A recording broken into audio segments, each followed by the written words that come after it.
We are live. Welcome to the Cape Conscious Media Podcast number 2. We have a special guest in the house today, Dave Romero, and then my two co-hosts, Fagan Miller, Fags, and then for the first time on his own show, Chad Lennon. Welcome, sir. Thank you so much. How's everyone feeling tonight? Oh, great, thank you so Great. much. Thanks for having me here. Yeah. How was the day, guys? We always check in. How was the day, Dave? I had a very good day, actually. It was a fantastic day, connecting with people, meeting new people. So it was a good day. Excellent. Chado? I think I was experiencing some level of withdrawal symptoms because I messaged Fagan. I think it was about 3:45. I messaged Fagan and I told him, small things are upsetting me. I use the word, pissing me off. But small things are upsetting me. I need to speak with better company. I need to sit in better company. And 6 o'clock came. I was in Paul. I drove straight from Paul all the way to Plumstead just to see Fagan because whatever grey cloud, angry cloud that was, I needed to get rid of it. And then look where I'm sitting. In the right spot. That was my usual brilliant self today. But yeah, the kids today, it was good actually. I've got the artist coming in there. He walked into the school, so we had a talk yesterday. He wants to do an exhibition and a collab with the kids. And it's nice when you show him the kids' artwork and then people's like, how are his children doing this? But then his message the afternoon was great because I told him, my reply to him was, you can't be Judy Boucher. You can't be two places at the same time. Just decide where you want to be. So you decided, and now he's here. And then and I had a good parent meeting also with another student for next year. So that was good. It's always good meeting new parents because I'm a parent of 2 now, and you hear everybody struggle. So everybody with older kids are preparing you for what's to come, and obviously just working with kids is always good to check in with different. And the nice thing is speaking to them. I like to. We always tell them, bring the child with. They're like, bring the child with. Let us ask them the questions. And not to take the mic, but it was one day with this dad was like, my son never ever told me that. And I asked him. He said his dad was talking to us, and he said he became the prefect at school. So I asked the boy, did you want to be the prefect? He's like, no. Like, oh, so you didn't want to be the prefect? He's like, no. I said, because they just did it because you're naughty and they wanted to do it for you. So he's like, yeah. So he gave the badge back. The dad's like, how did you know what to say? The quality of your life is determined by the quality of the questions you ask. Wow. Simple. You look like you had a good day. Thank you for that. So awesome. Yeah. And yourself, how was your day, brother? My day was good. I was supposed to see you. I was supposed to see you, but life happened. I had to go run some errands, and with Discovery these days, insurance companies make your life very difficult. I'm insured and I'm paying for insurance, but they told me I'm not insured because you have to go for an annual check. And then they failed me on the last annual check because my wheel never had a stud. Then I had to get the stud, but it's done now. Thank the Lord, and we're here. So it was a good day. It was a good day. I ran errands, and I feel much more. I feel energy today. I feel good. Myself and Dave, we actually come from a men's circle. We had the first men's circle today. It was amazing. How people just opened up. It was really inspiring. So what's men's circle? Just in 10 seconds. So a men's circle is where men come together. We sit in a circle like we would around a fire thousands of years ago, and we talk about life as men. 100%. And we it's a safe space. So whatever happens, there stays there, and there's a bit of vulnerability that comes up, and we just support each other. Yeah, that sounds like somewhere I need to be. That sounds like where I needed to be. Awesome. It's softer. It's softer than our business meetings or our motivational meetings. It's just like a little bit more nurturing and softer. It has a feminine vibe. What was your experience like, Dave? No, well, I just found it amazing that on the first ever session, these gentlemen that I've never met before just opened up completely. 100%. Completely. Made themselves vulnerable. And I'm listening to the story and saying, wow, that people are actually in touch or starting to become in touch with themselves, which is very inspiring. I think that's very positive. Yeah. And that should show you immediately how necessary, how much they needed it. It's so necessary. And if they needed it, being there, having the opportunity. yeah. How much more do other people need it? Well, the one chap that opened up completely, he turned around and said that the session helped him. 100%. You know, he was hugging us and thank you so much for talking. And, you know, it's just a matter of sharing, sharing experiences. And I think that's a mature thing to do. 100%. That's a as real a man. real man, if you're able to open up and talk about your feelings and about what's happened to you and your past experiences, then you're a real man, in my opinion. Yeah, because it's like the daggers in your back or the arrows in your back, as it were. We typically want to let people believe there are no arrows in my back. You know, But we all got arrows on our back. we all have, and it's bleeding. Yeah. They're bleeding, and they're heavy. You know, And some of us are very good in covering it up. covering it up, and that is more now the environment we live in. You know, social media. There are no arrows. There are no arrows here. I'm in Dubai. There are no arrows here. I'm in Canal Walk. Picture. There are no arrows here. Even the couples pics or the children pics. Like you know the joke where the child was just crying, but then the mom says, "You better smile for the picture." Yeah. They take the picture, they send that. But the whole afternoon was the child crying, or you know, this back and forth, Absolutely. covering up the arrows in your back. Absolutely. And that session makes everything so much lighter for everybody involved, because it's saying, "Look, here's my back. Here is the real. Let me share this with you because I've been carrying this weight. So you're coming with next week? I need to be there." Okay, well, I I'm need gonna to be be there. there. Identity again. I think we're moving there to that identity. It's a space for identity. You know, you find yourself there in that space.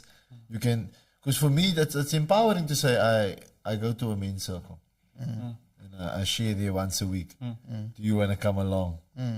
It's a lot to ask for, because when I ask people to join, a lot of people don't really have an understanding of what it is, and they kind of they know that shit's gonna happen. Yeah. But they don't really want to expose that because it's Scared. going to They're open afraid. something. So to come to that circle, it shows a lot of courage. But at the same time, when that courage is shown, you also know that there are going to be guys that's going to that are there to help you in some way or another. If they're not going to give you advice, they're at least going to be there to understand. Yes. And in that understanding, that's enough. Yeah, that's part of your healing. That's part of your healing. When part of people your healing. understand and I opening up. I think for yourself and myself and Fagan, if he joins one day, but for us who are in the space of, you know, thinking leadership, right? The three of you share, I break down, maybe somebody on the side starts laughing, starts provoking, starts, you know, mimicking, you know. So for there to be leaders in the space, that will teach this person that it's okay to share, but also teach everybody else that how to behave when somebody is being vulnerable. So your presence is necessary. It was tough, because tonight, your for presence example, necessary. Tonight, for example, like normally if someone comes up and they're talking about something that doesn't serve them, then your natural instinct is to help that person. No, you must leave that person, or you must do this, or, you know, you're trying to give advice, but not understanding where that That's the person one. actually is at.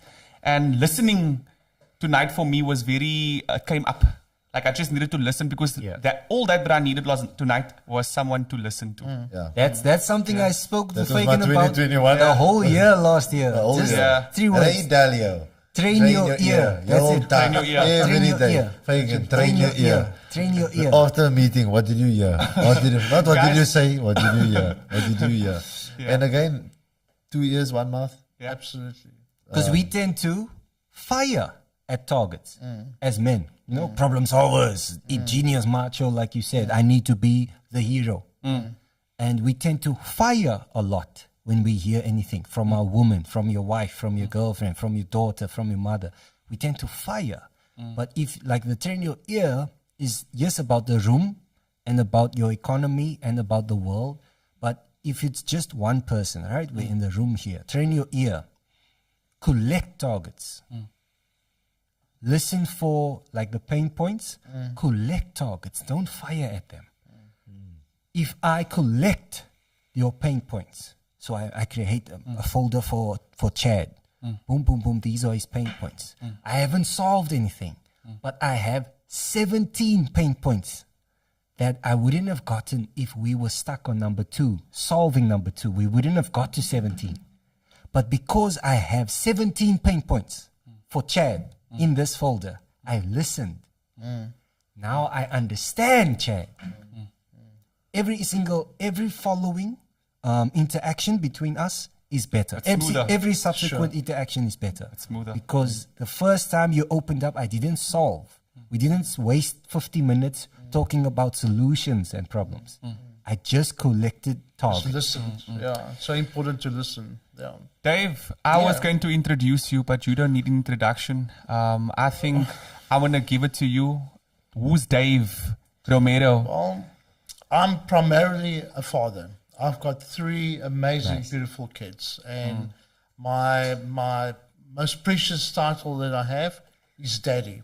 That's for sure. I'm an impact venture capitalist. I've been doing this for 34 years.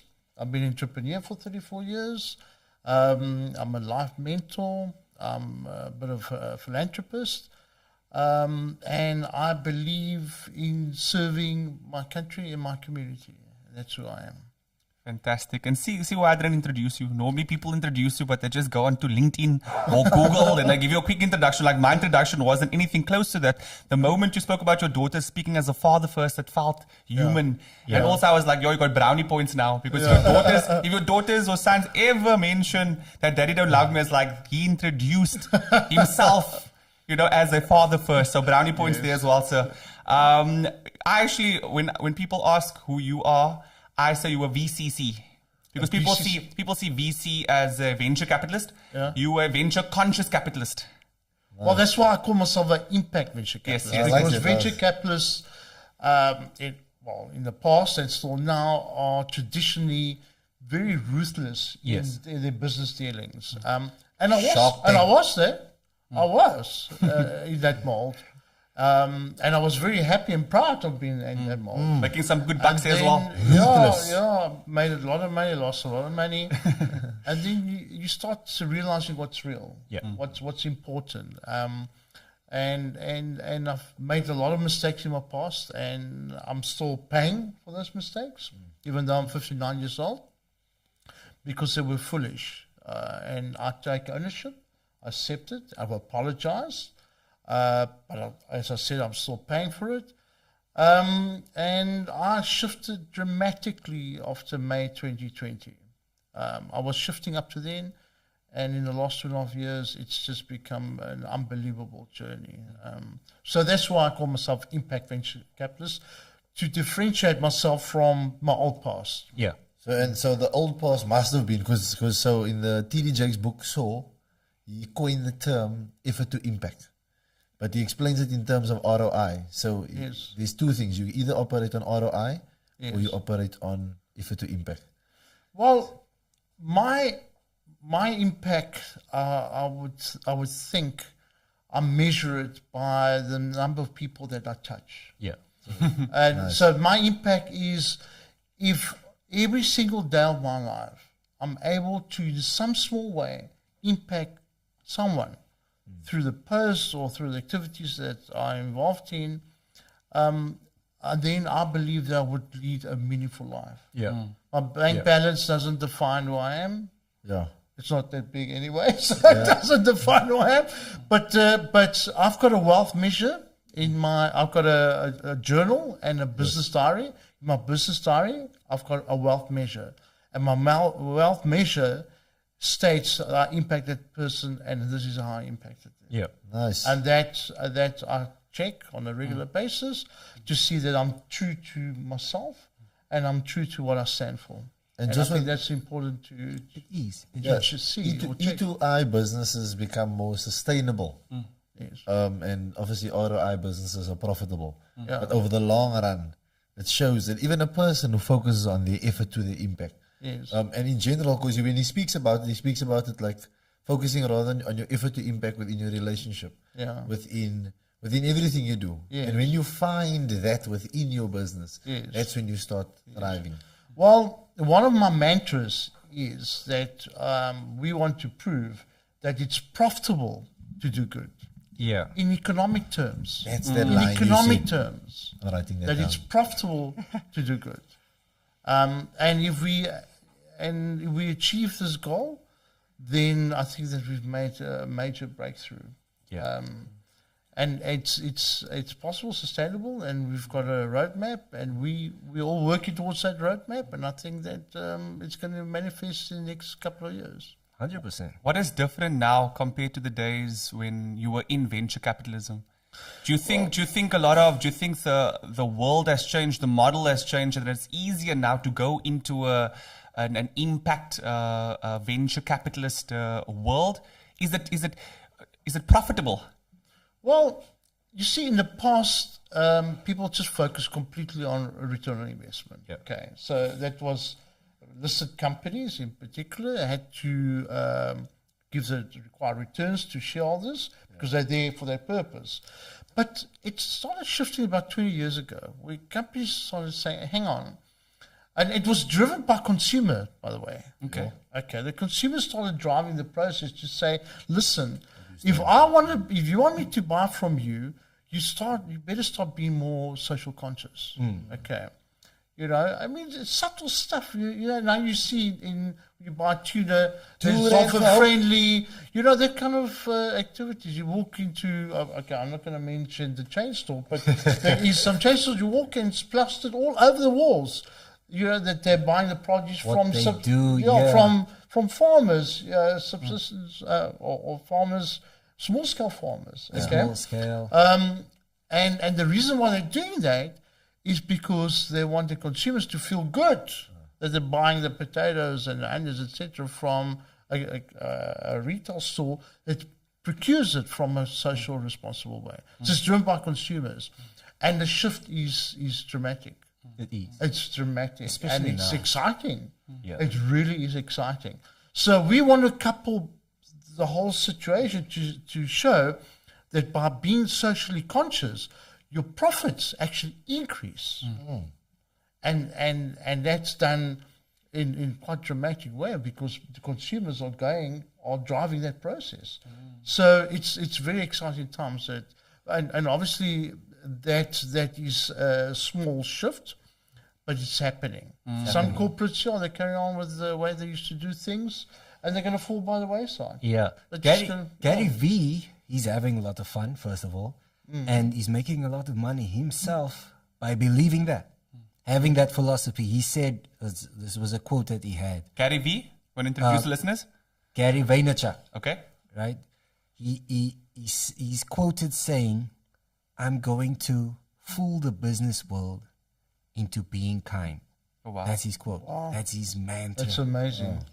He's That going to is fool amazing. the business world into being kind. So I want to do it in a way that corporates and merchant banks and companies that invest in our businesses understand. So, and I've been saying this for years, and I haven't achieved the objective, and I made some promises to my shareholders, which I didn't meet. That you are going to meet soon. Which I will. I'm still persistent, but I'm going to list Kaban, my business, on the Cape Town stock market, and to show that it's reality. So there's no misunderstanding. The share price will go from R1 to R2, and we can say, you see, there's your proof that is profitable, and then hopefully that other companies will actually The follow. first domino. Yeah, causes they the will others carry to on. fall. Yeah, and I believe emphatically that this is possible. I Wonderful. haven't done it yet, and again, I've made promises and haven't kept, and I've been criticized about it. 100%. I've been criticized, and I've taken ownership that I messed up. I did make mistakes, Very important. but I'm still in pursuit of that goal. So the ethics side of things, or the conscious or the impact side of things, how is this now? Because this is more dominant now after your awakening, and this is obviously where you're going moving forward. How are you gonna? What's your roadmap? Small little, yeah. Yeah. What is the What is the It's the roadmap? soup kitchen. or just an idea of the roadmap with regards to what you're going to do and ethically how that is going to move forward. Okay, so in broad terms, I want to raise a lot of money for non-profits. Okay. So in the same way that in the past I used to aggressively sell shares to get investors to come in, and sometimes the statements were irresponsible, and I'm saying it on air. Okay, I admit it and I've apologized. That same aggressiveness that I used to get people to invest in my company, I'm going to utilize to put money in NGOs. Okay, and the commission that one normally charges when you raise funding in that way, it's 5%, and that 5% is going to be so high that I will show that Caban will make profits out of that activity and utilize the profits to scale businesses. And by scaling businesses, those businesses are going to give me a return of above 20% return on investment, which again will recycle back into more businesses. So we'll have the spiral effect, and the trigger will be raising funds for non-profits so they can actually do good. Yes. I definitely want to add there. So the upskilling. That's my question. That is my question. I got you, ba. I got you. The upskilling part, because I feel the impact. We've spoken. You've came into my class. You've sat there. I remember when you came in there, I was still putting. I was like, yeah, it's got to speak about business now.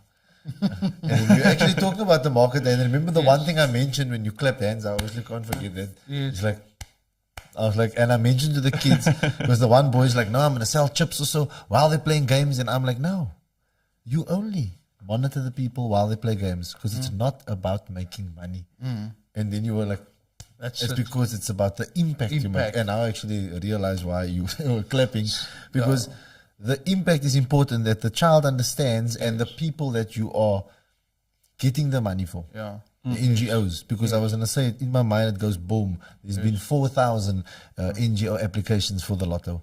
4,000. So the person sitting there with the funding is probably going out. So with your aggressiveness will obviously help certain people, but them understanding and they must understand you also, your impact for sustainability. So it's okay. So if you go and raise money for an NGO, okay, the NGOs that we get involved in, and we get, say, R1 million from one of the corporates, okay, so 5% goes into the commission to pay the cost of that, 95% goes to the NGO. What's important though, and I think this is so critical, is to go back to the corporate and say, listen, we've taken your $1 million. This is what we've done.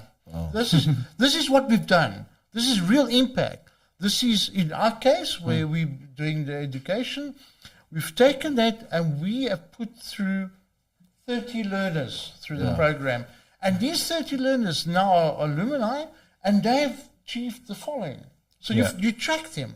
You take them through the life. So you give constant feedback. So these guys can look good on the annual report. And they feel good. They feel good. So this is a way for them to feel good. And if you look at, and then, so when you go back and say, I want some more, I'll say, eventually what's going to happen is we won't have to phone them anymore. They'll say, listen, guys, I got some more money for you. There'll be appointments and dates made, things that we must attend. Yes. Dave, you must attend this. Chad, you must attend this. Fagan, you must be there. But we take the 5%, okay, we pump it in, we keep the costs low down on Caban, and we recycle that money all the time. Remember, we're helping entrepreneurs. By helping entrepreneurs, we create jobs. By creating jobs, reduce unemployment. By reducing unemployment, you reduce crime. So we go to these corporates and say, but that's not all. What we've done is we've taken the normal commission. And this is what we've done. This is the impact that we've created with the commission. Scaled. And that all the members that are raising the money, that they are all not just members, but also educators. And that we're building our team from primary school to high school to further education and training to an executive course, which is BLASK, FACT, and GEBS. And then while this is happening, as Dave said, capturing all those moments. One thing I love about Fagan, I've learned a lot about him. He captures the moment. That's why I always have a photographer there every second week or so, because he's capturing the story all the time. Because people, if you have money, but you don't have value, you're a poor person. Yeah. But if they give money and you're giving them value, Yeah. they will always give you more money because that value is seeing what that money is doing. And I think that's what people don't have an issue giving money, but then there's no track of it, there's no trace, they don't know what happened, and they're not giving, they're not receiving their tenfold. See, that's the impact. They want to feel good. 100%. You know what I mean? And the scaling, They want to go say. scaling makes you feel very good. I moved my blast campus, meet this man, and now we have scaled. And I think these words don't get spoken. Yeah. So we don't understand that, for example, if I open an Educare in my, for example, this is an NGO, it's an Educare. We want to get you funding, but then we want you to scale. So we want your NGO to be in different facilities because of the way you have this NGO. We don't need, yes, there is, and you can empower and scale, and that is empowering. So the mere fact that you want to recycle the money in here, in a Kaban, and also scale the business, because businesses don't scale. The soup kitchen, they give them a building and then they stay there, and then 10 years later they dwindle down. Instead of, here's your soup kitchen, how do you scale and actually open up in more facilities? And what's important though is that how do they become self-sustainable? Self-sustainable. That is what's key. Okay, so this one of the areas that we're going to be our own foundation, Command Foundation. What we're doing is we're looking at NGOs and saying, okay, what are the products or services that we can sell to make it self-sustainable? This is why we're getting involved with our mother. Okay, they're targeting that 20% of the expenses will be covered by internal sources of revenue. So my task, I'm joining them on a part-time basis. My task with them is to increase that 20%. Next year it's 30%. Next year it's 40%. Yeah. 50%. Eventually they're self-sustainable. It's free. Yes. And that is true empowerment. This is what we need in our country. We do. Yes. We absolutely do. And so there's two sides, right? There's the side that you you should give up this because it's not sustainable, and there's the side of, like Fagan just threw out the word, they're upskilling. There's a side where Dave Romero comes in and he shows you, no, if you change this and this, these three things, then you will get there eventually. Because Peter Thiel, he founded PayPal with Elon Musk, and then they Yes. sold it. They sold it, He writes in his book 0 to 1. Yes. He writes in there that startups need 3 years. Any startup, it needs 3 years.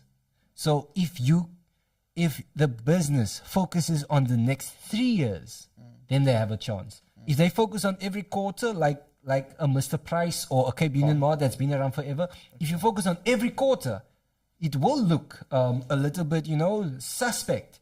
Because when you plant a seed, you see nothing. You see nothing. You see nothing.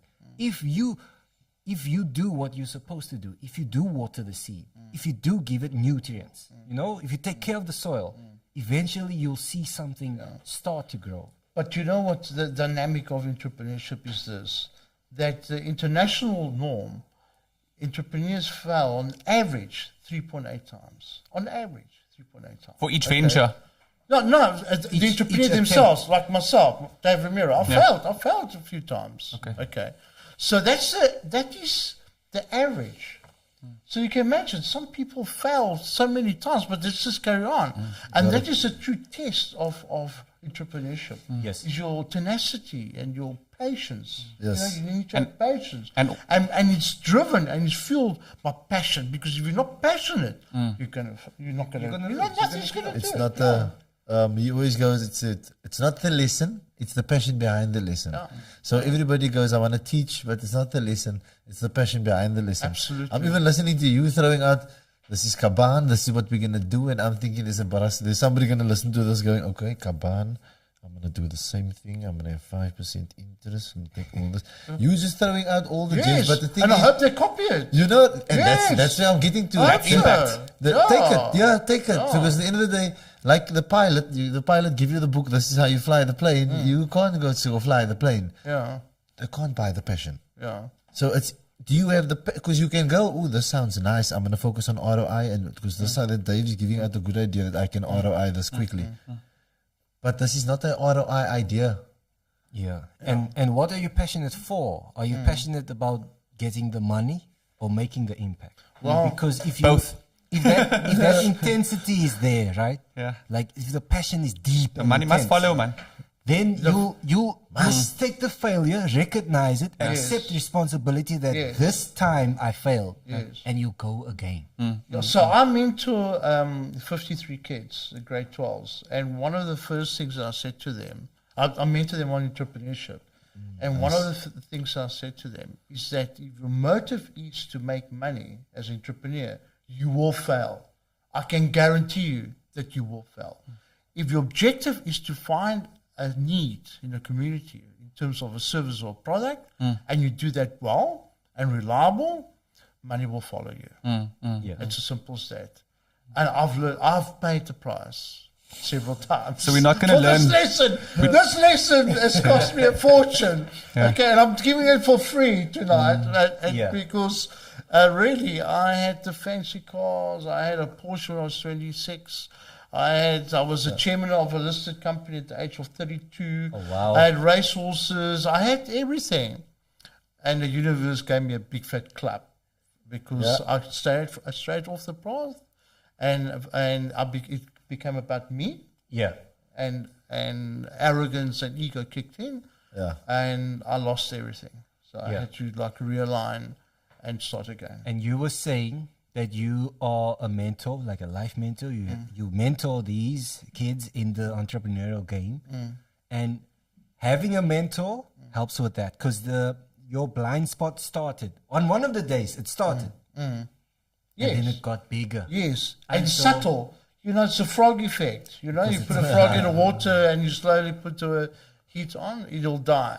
And you stray from the path. You stray from the path slowly. And before you know it, you look back and you think, oh, my word, how on earth did I get here? And it's almost like an out-of-body experience because it's like that one day, the awakening day. Awakening day. You get put back in to yourself. Yeah. You get put back into your own body. Yeah, but it's a process, eh?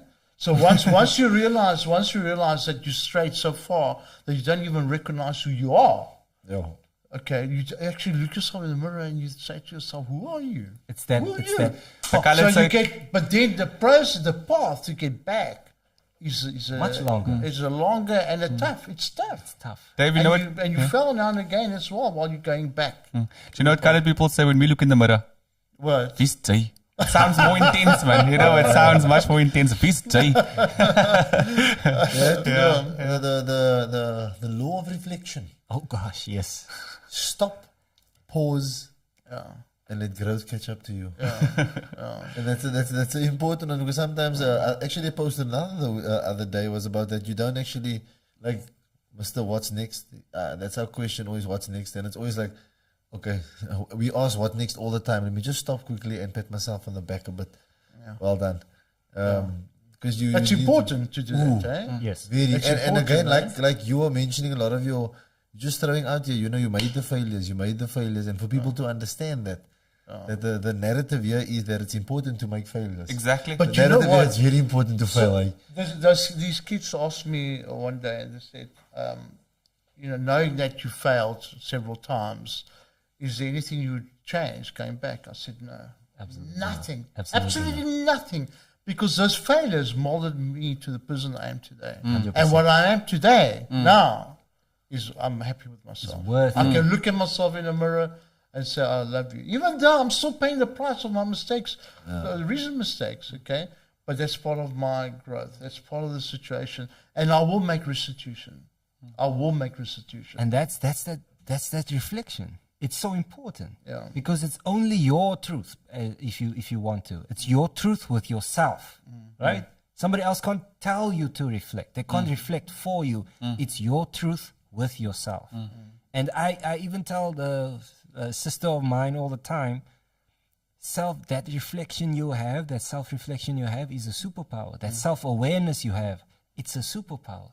Yes, it's causing you to have maybe because she's a certain type of way, a lot of negative self-talk, but you are honest about it.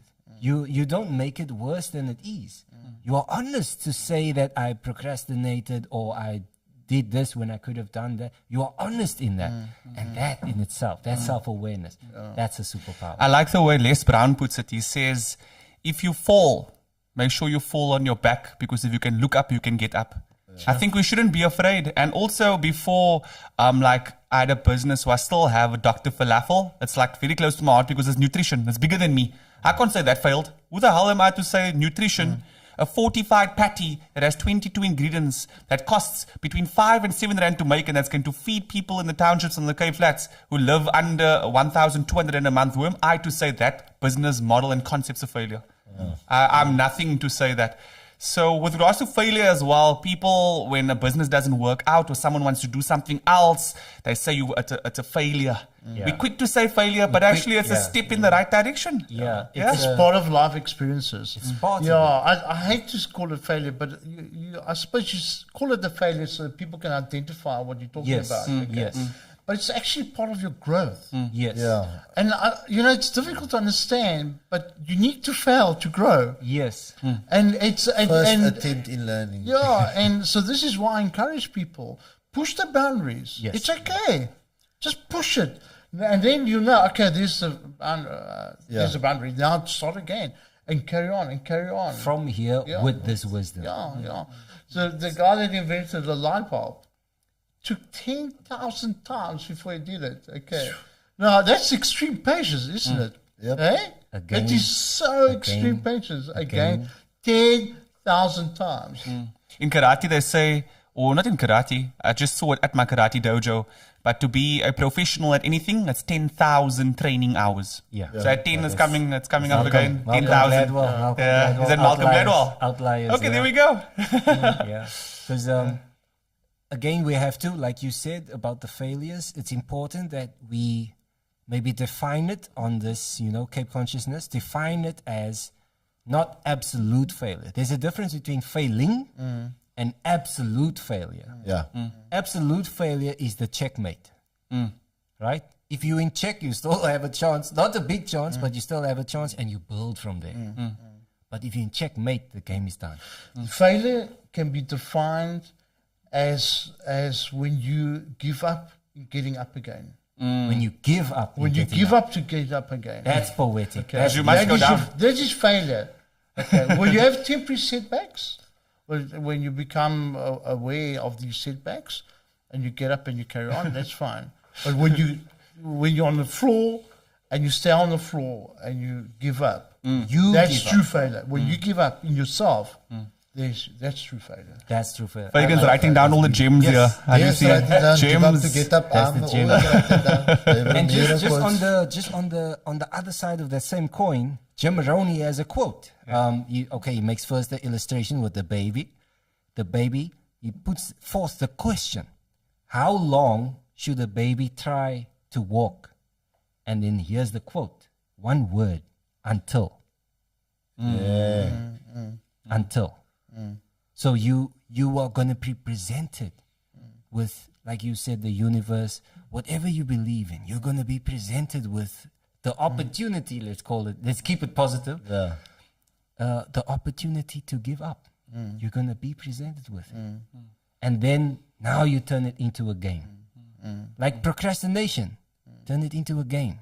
You have somewhere that you need to be, someone you need to call that you really don't want to. And you know that call, that phone call, that meeting that you really don't want to be at. That's what you should do. Turn it into a game with yourself. Because you will feel, because of how difficult it is maybe, because of how important it is, you will feel that level of resistance that comes to all of us. So now this is the... And where does the resistance come from? It's our mind. It's our mind. It's these voices that are continuously fighting with each other. You know what we have to learn to do is to step back from the voices. Let them gaan on. They can carry on, and then you just sit back and not be influenced by what's going on.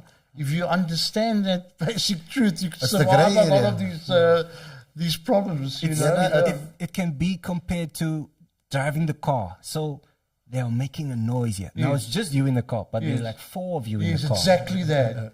Yes, if you just drive, you'll get there. So if you take the wheel, you'll get there. If you decide, yes, it's gonna be difficult. It's gonna that person is always, a difficult person. They're not positive. Let's phone them anyway. Yes. Let's show up to the meeting anyway. Let me go do the interview anyway. Let me apply for that job anyway. Very powerful stuff. Let me take the wheel anyway. Even with all the, instead of trying to fight them and get them quiet, let me take the wheel anyway. Are you a life coach? No, because I mean, that's quite very sound advice. I'm just giving you. So I traveled to India. I went to the International Yoga Festival. And at the International Yoga Festival, during the same time, they had Muji there. He's a spiritual speaker, and he had something called satsang. Satsangs where you basically sit in front of a guru, and then it's a Q&A. So you ask the question, and then the guru, who was Muji, he'll give you an answer. Okay. And in most of his talks, or his philosophy, spiritual philosophy, he says that you are a bird sitting on a branch, and your mind, you're looking at your mind. You understand? You're observing your mind. And you need to have that distance. Because if you identify as the mind, anything can happen. Absolutely. You understand? So being that bird and just keeping a distance from it and observing is very, very important. And that also is where our practices come into play, where prayer comes into play, where going for a walk on the beach comes into play, where going on a sabbatical comes to play, where breathing comes into play. We also need to understand that as entrepreneurs, as conscious beings, as impactful people, that we are still a mechanism, we are still a being. And it's very important for us to also to have these tools to ensure that we get to where we need to get to. Absolutely. I found that solace in like when I was introduced to the John C. Maxwell's, the Jim Rohns, and that's 2020. That's where I found my solace. I was like, it's all right, I don't even want to take a walk on the mountain or do anything on the beach. I just want to listen to all of this.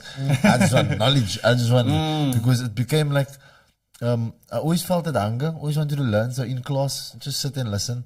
But when they were dealing out these gems, and I always remember sitting in the lounge with my mom and Overpark, Tony Robbins come on, and I'm like, Ma, buy this, man.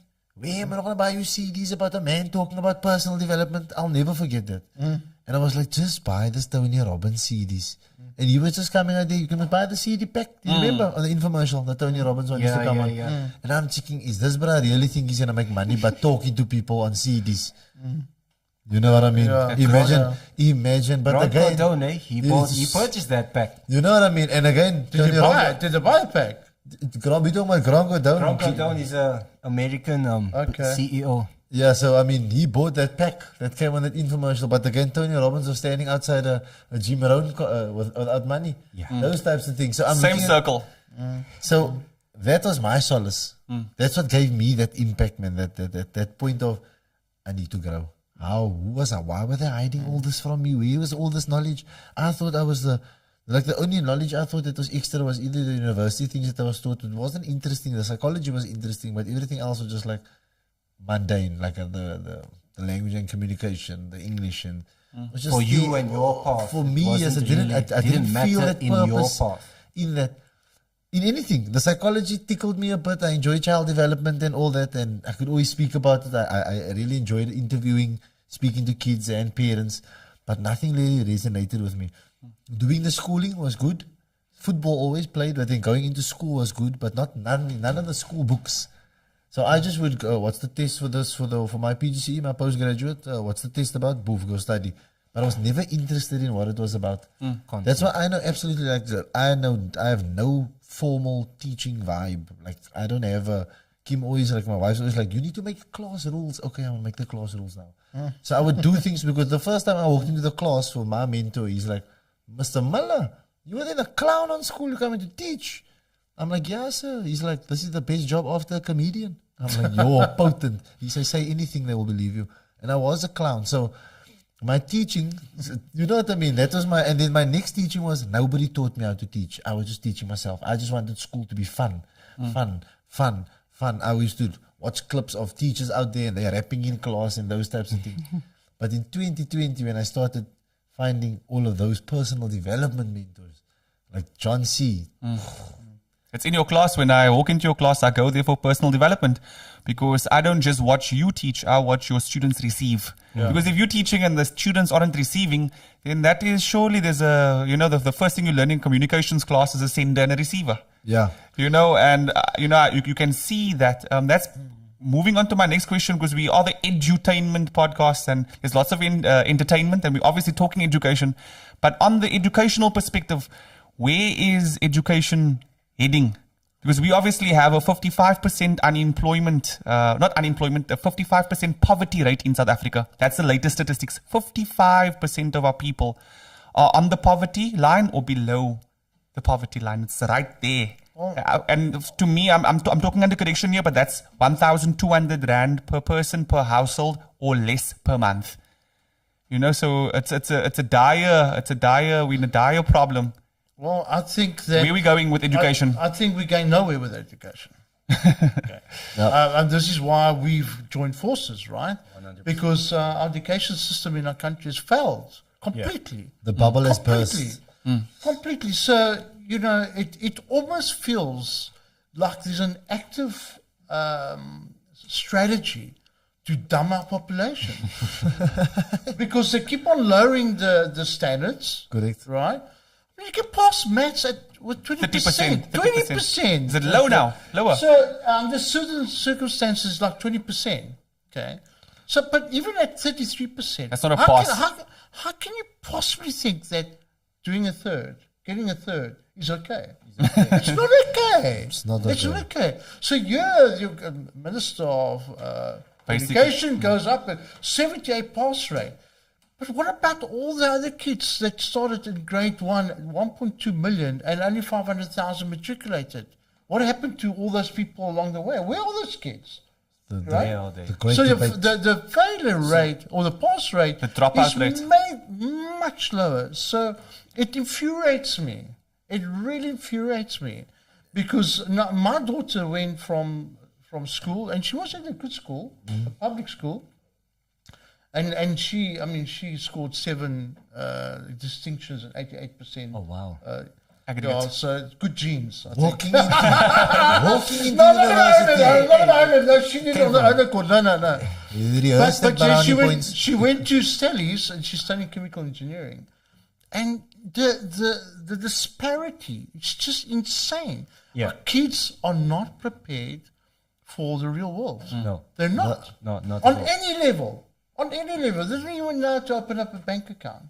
They just don't know the basics. They don't even know that they have to pay taxes and fill in the tax return. I'm still learning about that. So why is our education system so bad? Why? You know why? Because they don't care. The powers that be just don't actually care. They don't care. And teaching is not a vocation anymore. It's a job. It's a job. Yep. Just overbroke.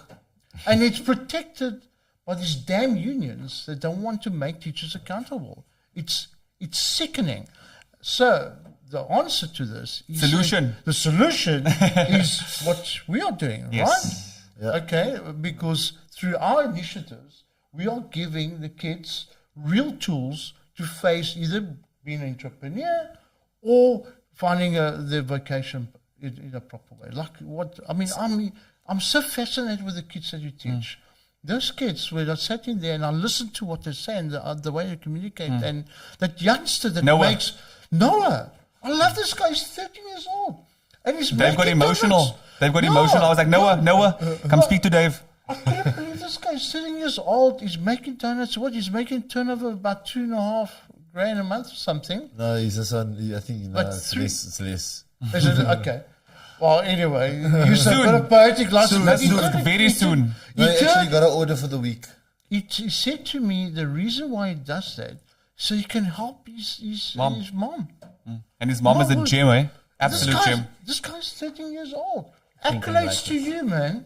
This is just amazing that these kids can talk like this. And they talk to each other about, we're talking about that's the entrepreneurship week. The market day. Yeah. and how they're talking and the interaction, I was just blown away. Now that's what we need. We need people like yourself. Sorry, that the FOSS that's been put together, giving real courses for people that can actually use, like speaking Xhosa. We need to speak Xhosa in the country. We need to survive. We need to speak isiXhosa. I'm sorry. I'm in a white again. I'm sorry. I'm in a white So we need each other. We do need each other. Not just your kind. It's the collab, It's the collab. But you see what's at the fundamental of us, of all three. So for the listeners, just to give some background, Fagan and his beautiful partner Kim, they run Blask. And Blask, Fagan, in a nutshell, so we can just give the listeners an idea of who we are and how we are actually working as a collective to solve the educational issue. Yeah, so we are an educational service. Myself, I provide curriculums for children that are homeschooled. And then obviously always needing a place where to from after myself. From primary school in my wife's hands, they moved to me, high school, but then where to from there. Subjects need to be future-proof, and that's where FACT comes in. So FACT is further education and training, but it's preparing the student for the workplace in particular. So the course that for me now is compulsory is the work preparedness course. But not just the work preparedness course, there's another minor course that we do is the business development course. And the business development course allows them to work for a small and medium-sized enterprise, which is 99% to our GDP. It's not to work for a big corporate. Everyone says, I'm going to be a lawyer and I'm going to work for this big corporate, but that's not where we need to be. We need to work on our SMMEs. So with FACT, we prepare them for the workplace in a short amount of time. And we give them work integrated learning. And there's where the learning begins. Because our small and medium-sized enterprises, they don't have expertise. They don't have young, dynamic people who have skills that they can execute in real time today in their business. They go from university straight into the workplace, but they still need life experience. So that's FACT. And then we move into GEBS. So we are the postgrad of the trio. So our courses are London University certified, and we give people leadership skills, entrepreneurship skills, and that skill set is actually quite fundamentally critical for self-development. Yes. Okay, so our stance is more a practical stance. So in our entrepreneurship courses is designed, like for instance, if you're in business and at the end of the month you haven't got cash to pay your salaries and your suppliers, what do? Yes. Okay, practical stuff. Important question. You know, this is why I've struggled with the MBA, because you have a professor sitting in front and he's telling you how to operate a business in ideal world. And I used to get up and I'll say, "Excuse me, professor, whatever. How many businesses have you run?" He said 0. So I said, "Well, how on earth can you teach me how to run a business if you never run a business yourself?" "Oh, but I mean, I'll give you an example, Harley Davidson." I said, No, give me the examples of the failures. Yes. The ones that failed. Why did they fail? What have you overcome? Yes, Mr. what have overcome? Professor? Don't tell me the ones that's successful. Everybody can read about successful. Yeah. No, sorry, I can't help you. And yeah, And so success we changed. is different. So we also going to bring an MBA course, but with a difference. So And that practical is, stuff. I think Amen. that is the spirit that lives here. You are teaching it, but you have skin in the game. You are still active. Is it? You're teaching it, but you have skill in the game. Fagan is teaching these 13-year-olds, 15-year-olds, 16-year-olds, but he has skill in the game. He is not just speaking about the labor law or economics, or he is actually An entrepreneur. comes from An here. entrepreneur. Comes from And here. someone in leadership. Yeah. And also to the funder. Yeah. To the funder.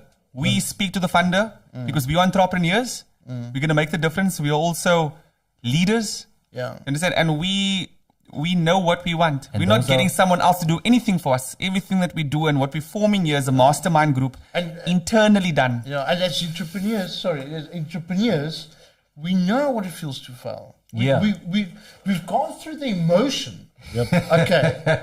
You know? It didn't work. You know, when I was in 20s, I would like sleep in a car. I know what it feels. Those Sleep two in a words. car. Those 2 words. I'm going to come back to those You know, 2 words. so when we speak to people and they say what it's like, and say it's like hell. It's like all the time. All the time. Tomorrow again. Constantly. and your family try to give you advice not to do it. And everybody tells you not to do it. And your friends don't support And your it. friends, and you don't have money, and you don't have cash flow, you don't have this, and this, and this, and this. And they'll look at you and say, but I would never change it. Yeah, absolutely. And you only understand this when you go through it. Yes. It's 1000%. like saying to somebody, it's like asking somebody, what does it feel to be a father? How do you explain that? You can't. How do you explain I that? wish I could. Someone. He always brings that up every time he says, You can't explain it. how do you do it? He always say that. I want to, man, but I also realize it's a big responsibility. But I also know it's beautiful, man. Yes. It's all, you And know. irreplaceable. But Irreplaceable. no one can explain it unless you really go through it. Exactly. Chad, That's the It's point. entrepreneurship, Chad, just yeah, exactly the same. this podcast is so liquor that Chad forgot about these people in hospital there. Yeah, that's how liquor this podcast going. I'm like, yeah. But the two words I wanted to come back to just quickly is entrepreneurship, entrepreneurs, and leadership. So what does it mean to be an entrepreneur? The painful thing? The word is still. That's the important word that must be attached to entrepreneurship. Still. I'm still here.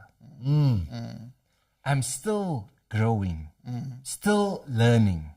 I'm still a student Yeah. myself. Yes. I'm still willing to fail. Yeah, it's deep. Right? Yeah. I'm still willing to get better. Take it emotionally. Entrepreneurship, right? The word still must be there, right? Because that you can have a whole hour just on that. Absolutely. Dave is still 59. I'm going to live to 120, bro. I'm going to make sure. Dave, you don't even know. I haven't reached halfway through my life Not yet. even I'm halfway. 59. Not even Next year If halfway. if you're gonna get to 120, then Not there's if. also What do you mean if? when When? no When? on your journey to 120, there's Yes. gonna be a lot of interventions because Yes. I'm a yoga teacher and I still want to get all the health stuff going for all of us here. Yes. Ask Fagan. Fagan's already off milk.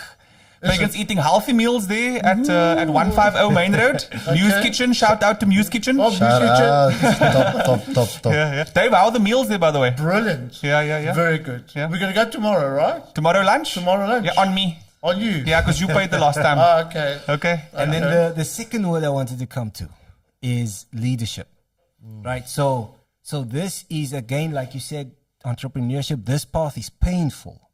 Lots of things that nobody can prepare you for. It's not inside the textbook. It's not on the podcast. It's not on the YouTube, It's not on Instagram. You only find out the pain when you go through it, right?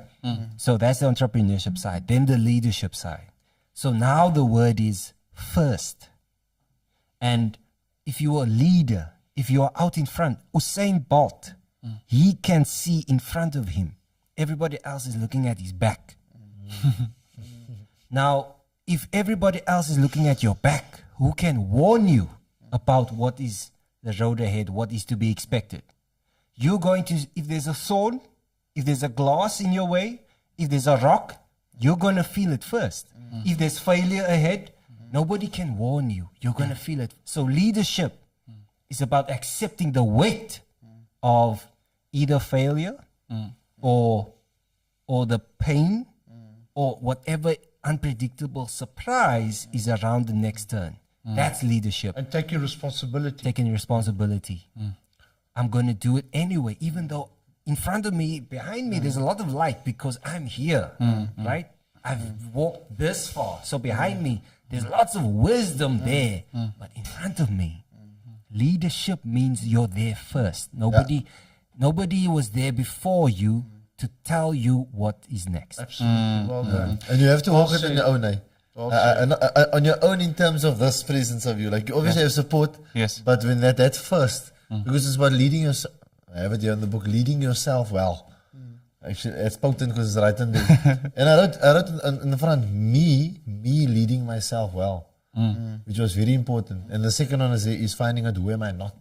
Not who am I. Everybody goes, who am I? Who am I? Find out who am I not.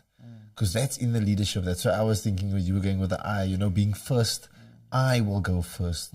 I will go first into this. And it's important for sometimes people with that first don't share that that pain You know, you walk around with those daggers in the back. You just walk around with them. Now when you go and you go, you take this out and you see how this one happened. Just put it back in quickly. This is talking about leadership per se. This is the biggest problem that we have in our country. 1,000%.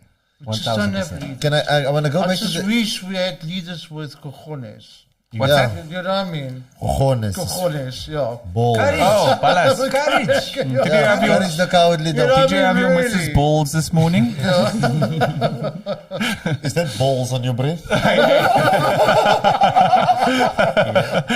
Courage. No, but Nantel's used to all this because Nantel had a few shows before. We're not going to go there, but the first time I was here, the topics were real. Extent. I want to go with the education. Very important. Yes. The big problem with education is the simple debate in everything is quality over quantity.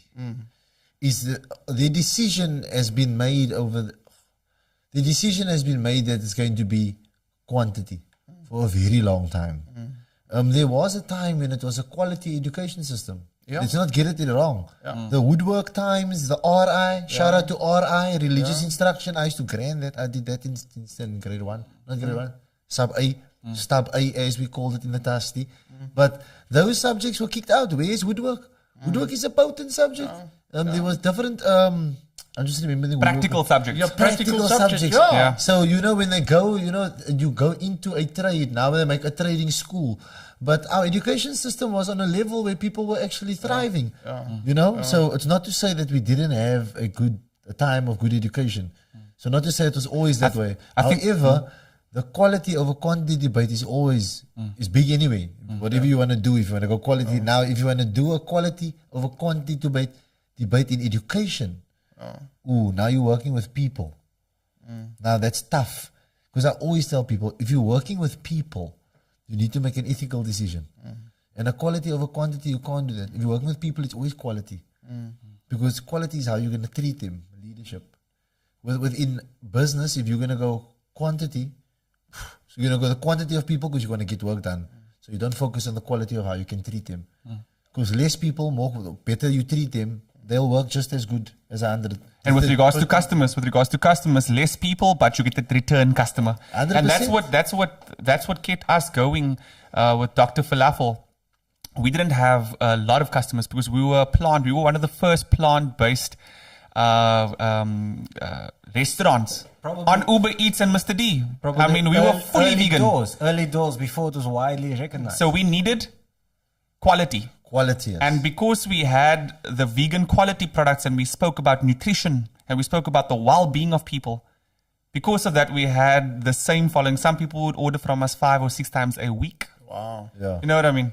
There was one customer once who ordered like almost every day because the price wasn't that bad as well because we gave you a proper patty. And you're going to do this again, right? We're going to reactivate it. No, the Musimba Kitchen. Yes. But we haven't spoken to them yet, so that's off the record, but it's on the record. So it's good. It's good news. Sorry. You haven't told them yet. It's good news. No, they know that. I'm sure they do because I told them when I signed the lease, I told them that we would like to use the kitchen for research and development to bring back the Dr. Falafel patty because that thing is gold, 22 ingredients in one patty. We call that fortified food. So And you what don't does have it to taste eat- like? What does it taste like? It's delicious.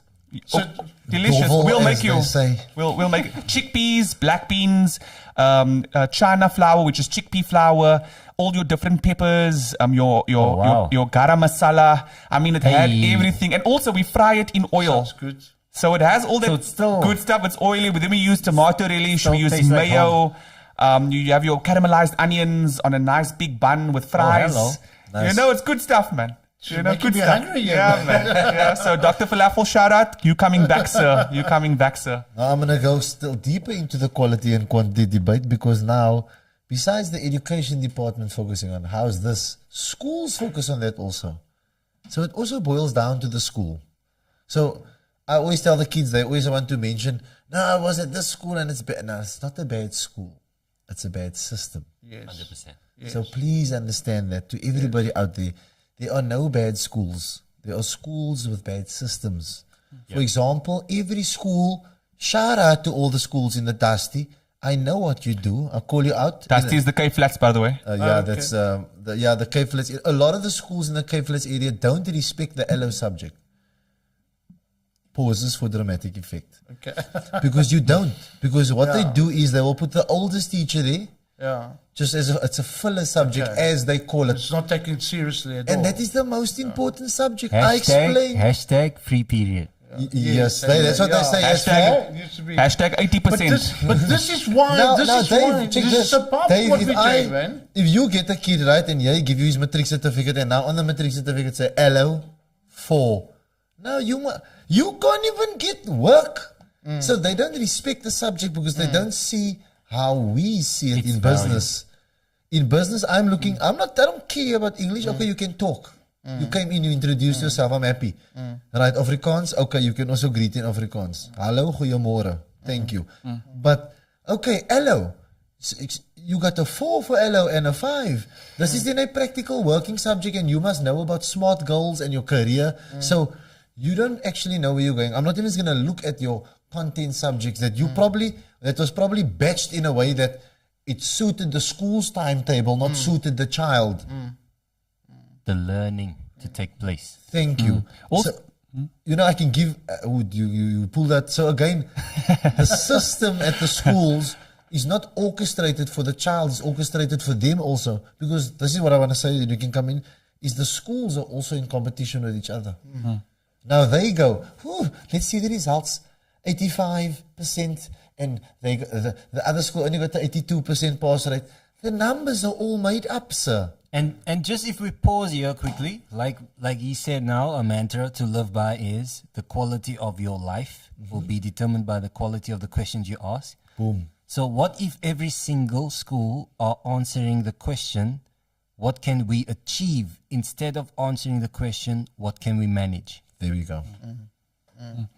Based on the ALO as well, I remember ALO, it wasn't the most interesting class. I mean, there was some sex education and there was some how to deal with yourself, like, personal development, but it wasn't personal development. I think kids are much more in tune, they're smarter, they have access to so much information. The ALO for me needs to be redefined. And also I think there needs to be some form of ALO that's attached to every subject. For example, if you're doing business, then the life orientation for business would be ethical business. What? Or, but where do we get, because LO on its own, how do we future-proof it in relation to other subjects? Here's your answer. Yes. We change it from LO, which is, it's just something you say, like all gold tomato sauce or jig bleach. We change it from LO to emotional intelligence. Okay. And So now it goes from low, LO, to... So now you tell this, because future-proof, best word for anything, anybody. Your household, because economy used to mean management of a household. That's what, that is the history of the word economy. If you go back, it used to mean management of a household. So now you take back and you manage now the attitude and approach, and you replace LO, life orientation, with emotional intelligence. Imagine entering a class that the name of it is emotional intelligence. It brings up emotional. So and now, intelligence, because we all have it, but the schools only practice 2 and there's 9. there are 9. But What's now it 2? What is it 2 that the schools practice? The logical. So the memory, Yeah. and your ability to recall. You know? And for you, what is the other 7, or give me at least 3 of the other 7 that schools need to focus on besides your logic and your memory?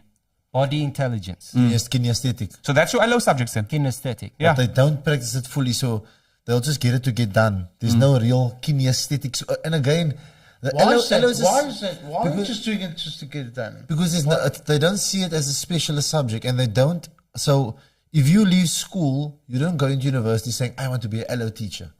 They go, I want to be an English teacher. I want to be I want to be a content subject teacher. So when they created the subject, I don't know what was the thinking. Because the thing, I applied for my PGC, and they're like, what can you teach? You have language and communication, you have psychology, you have sociology, and you have, that was my 3 majors. So they're like, okay, you can teach English and LO because of psychology. So when I come into LO and I look at the book, I'm like, no. Okay, no, throw this away. It's Takalani I don't know what you're talking about. What do you guys want to talk about? What's going on with you? So now Now I'm getting into it. Now it's like, yo, this is potent. We're going to talk about careers, sex, AIDS. Okay, potent, class. Let's close the book. Put the books away. What do you guys want to talk about? Let's find out what, because now the book is not orientating you to life at all. It's just getting the basics over. This is what this is. This is what depression is. This is what anxiety is. This is what this is. Setting your goals, but not really practically. Can we apply this? Smart goals. Let's apply this.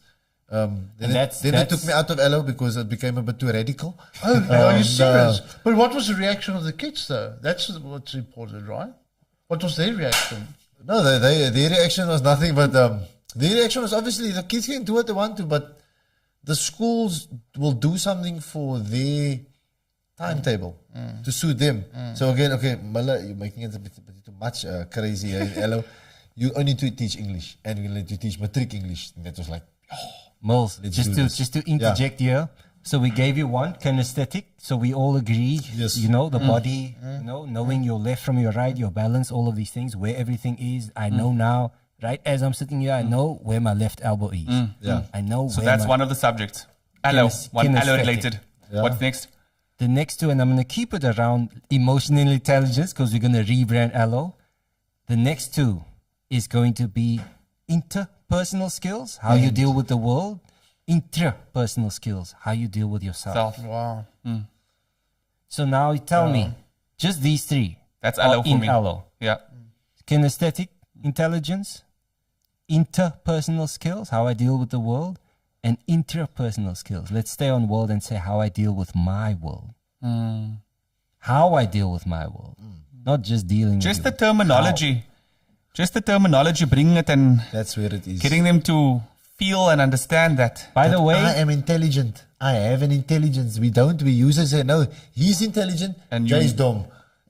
We don't understand that. Now I teach the children, I say, what's the difference between dumb and clever? Or intelligent? And the dumb child gets 2 out of 10 and then he accepts it.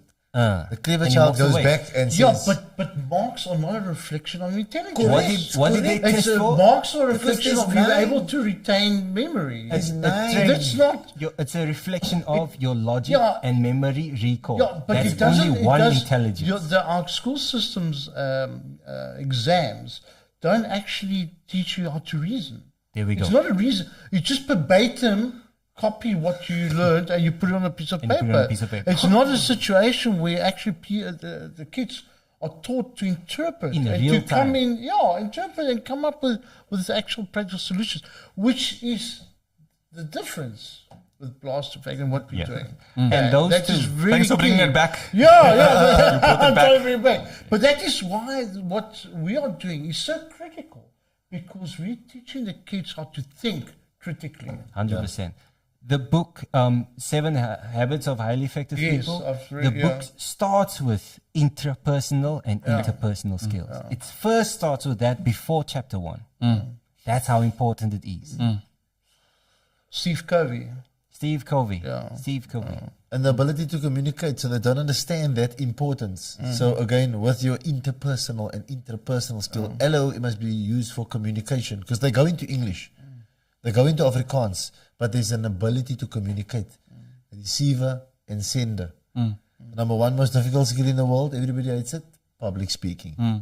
Kids hate coming up for orals and something, but you're gonna have to go in for an interview. Those are skills, the soft skills, the minors that should be taught in LO, the note taking. I don't like to write That's notes. I actually- can't write that. You see? My course is actually allo. now The listen, business I development told and the you- work preparedness course has all these allo skills. Elements. No, I see. You never know. Yeah. In a year, And if you don't know, Yeah, now you know. need those, I yeah. told him in a year, 2's time, we're gonna take the fact courses and I'm gonna take the blast because this is the second year of blast running. So I always tell the kids everything they do is my textbook. They're building my curriculum for me. Because when I put that into an ebook, this is how you teach English. And we know how to do that now, eh? Yeah. Canva. Big ups to Canva. Canva, sponsor us there, Canva. In the States, if you can hear and your API can pick up the sound, Canva, then you know we hear Blast, Fact, Gibbs, Musenberg. So very important is the skill, man. The skill of having them do. 100%. Guys, we are going to wrap up soon. Before we wrap, out, so we wrap up, we're going to check out. And I just want to suggest that we all check out with maybe a word or a sentence or a quote. Yeah? Dave, you want to start? On the spot, sir. On the spot, just like that. A word, a sentence, or a quote. Well, I believe emphatically that we can solve all problems that we have in our country and in society at large by just showing a bit of love and some empathy, really, because I think that we are going through a society where we're losing this interpersonal touch that you talked about, and just show some love, show some empathy, and I think that we can actually make major strides in our country. Shadow? That was so eloquent and so esoteric or philosophical. I wish I would have let you go last. And we could have ended on that. Because my one is a bit more stern. Or more, We need that Durga, yeah, more, God of wrath. Yeah, keep you accountable, give you some responsibility for yourself with David Goggins. Yes, Kagi. Right? If you want to go search David Goggins, you can. And David Goggins says, at our limits, we are usually at about 40% of what we can actually achieve, what we can actually suffer through, what we can actually tolerate. At our limits. When we are presented with the opportunity to give up, we are actually only really at 40%. If you can push past that, when you are broken, basically. When you are broken. If you push past, you will find out what the other 60% looks like. Excellent. Fagan, before you go, can I go? Because mine is based on that. Yes. It's a continuation, Chad. You inspired me, and I'm just going to continue with yours. So, people normally think you have to push harder, or it's going to be a strain to get past that 40% and reach 100%. But for me, it's one thing different every day or every week. Like this week, for example, on Sunday, I read an article on grounding, walking kaalvoete, because it's good for your feet. So much. Because your feet has receptors in, and it stimulates your mind, and it's also, you get the energy from the earth. 100%. And I'm doing that this week. Ask Dave, I came to the men's circle kaalvoete. That's a step in the right direction. It is. Next week, it's a challenge. What do I do next week that I'm going to practice next week that's going to be of benefit to me? And even if I quit walking kaalvoete, I would have learned something. 100%. There's nothing, doing something that's good for you, it's exponential. You don't have to do it forever, but just for that week, commit to that week. And here's the kicker. We always know what we need. We always know. We always know what we need. Amen to that. Hallelujah. Fagan?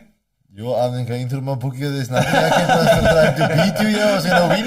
I can't win. Just some competition's always good. Playing the wrong game. Dave set the bar. Dave set the bar. He calls this. Dave said the lid. Dave had some gems tonight. Hit him with the Judy voucher, man. Yeah, I think I'm going to stick with Judy. Yes. I'm going to stick with Judy. I'm going to give it Judy and the other one. For Judy voucher. And this is to everybody in business and in life, everywhere. You can't be in the same place, two places at the same time.